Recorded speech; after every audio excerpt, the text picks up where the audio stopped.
So I love ANC headphones a lot, and I think there's still a major problem that most headphones need to solve. So let's check it out.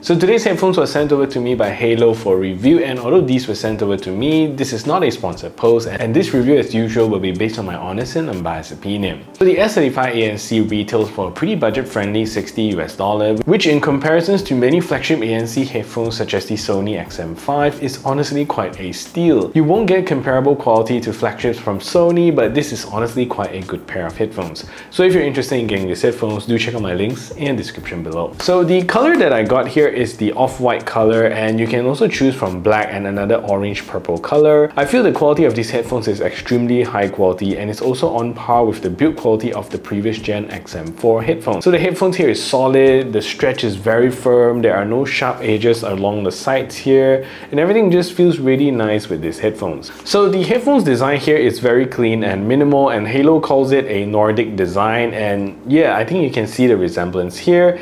And everything here is pastel, soft color design, practical left and right indicators inside. Overall, a very simple look. So at the top of the headband, you're not getting any branding there, which is good because you're using a headphone and you don't really need to keep reminding others what you're using. You also get a soft spongy headband, which is comfy to wear but not so much memory foam. The extension legs are nice and clicky with a metal plate inside, so you're not getting modern arms like the XM5 here, but as long as it works and functions well, I think it's good.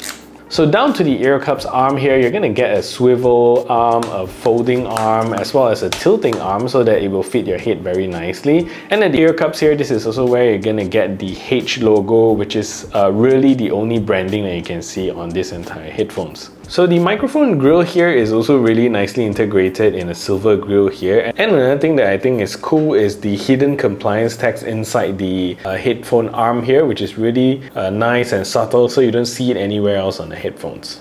So here you're also going to get a memory foam ear cup that is soft but still have one issue, which is the major issue with most headphones out there, and at least for us that lives around the equator, which is heat. So using these leatherette ear cups do get hot after a while, and using it in air-conditioned room is pretty okay, but if you're using it out and about, get ready to sweat a lot. So the right ear cups also houses all the controls, and I like that Haylou uses minimal buttons to do multiple different controls, which is cool. So starting from the top here is your ANC function button, so pressing it once will toggle between the different ANC modes. Triple tap it and you call out your assistant. The next button here is also cool, so press it once and it will increase your volume, and to decrease the volume you press and hold it, so one button to control the volume. As for the power button at the bottom here, press once and you can play or pause your media, press twice to skip forward, and press 3 times to skip backwards. So there is also a hidden button on this, which is on the touch surface sensor on the right ear cups itself, and if you double tap here, it will enter or exit gaming mode, which is super cool. So at the bottom here is also a 3.5mm port here to connect your headphones to your PC or Mac,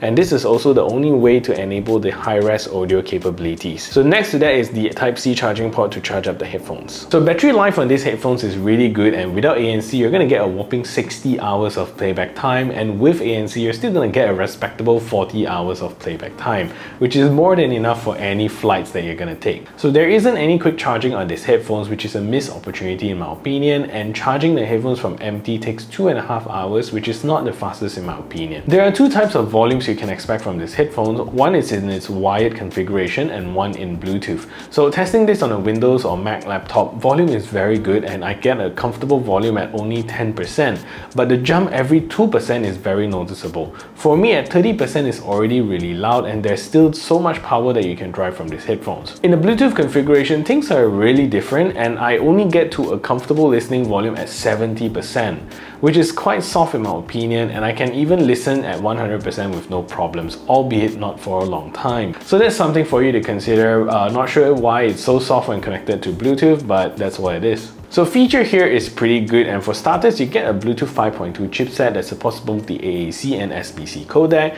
Do be careful when you're buying these headphones and don't jump into it just because you see the hi-res logo there, because these are hi-res audio certified and not hi-res audio wireless. So there is no LDAC or any hi-res codecs here. So this headphones also comes with an IPX4 water resistant rating, which would survive sweating and water splashes with no problems. Also note that in the cable mode there are a few things that don't work. So ANC doesn't work in wired mode, controls doesn't work in wired mode, and also the mic doesn't work. So this is something to take note of.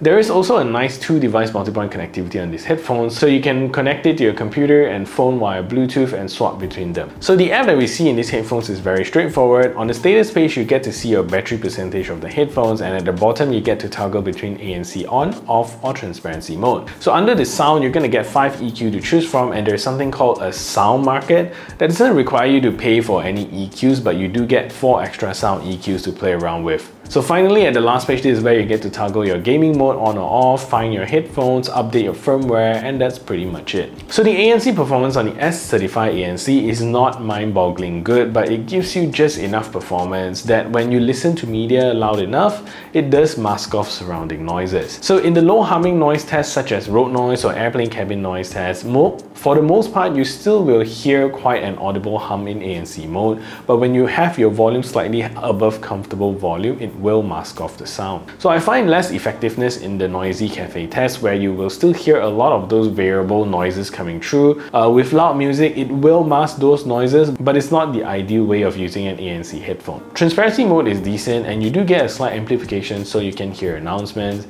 And finally, in high wind situations, you do get quite a bit of wind buffering through.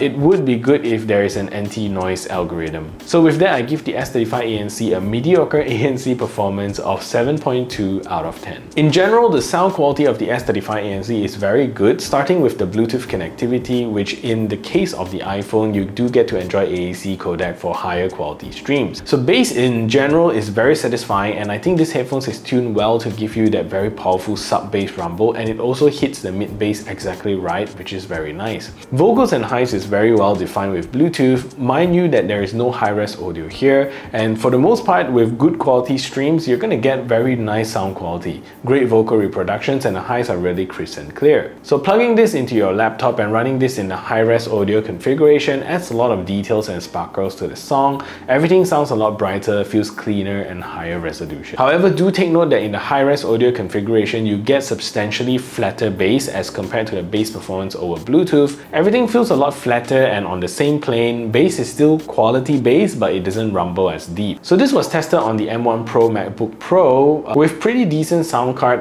in my opinion, and when I plugged it into my Windows laptop, which came with pretty modern specs with a 12th gen i7, sounded pretty normal to be honest, and since the lack of dedicated sound card in my Windows laptop, it made it sound not as good and not high-res. So you really need to take note of the nitty-gritty stuff here. Sometimes it doesn't mean that there's high-res audio badge on the box and you will be getting good audio out of the box. So this is a test to see if the Haylou S35 ANC is a good headphones for making phone calls. So this is me speaking in a relatively quiet environment, and this is the call quality that you can expect. So what I'm going to do now is to turn on a simulated background noise so you can hear a difference. So now there's a simulated background noise playing in the background. It's the call quality. So what do you think of the call quality?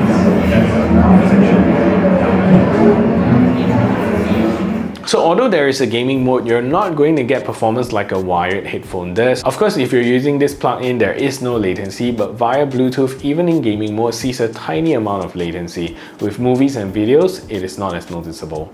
Anyways, let's take a look at the latency performance of these headphones.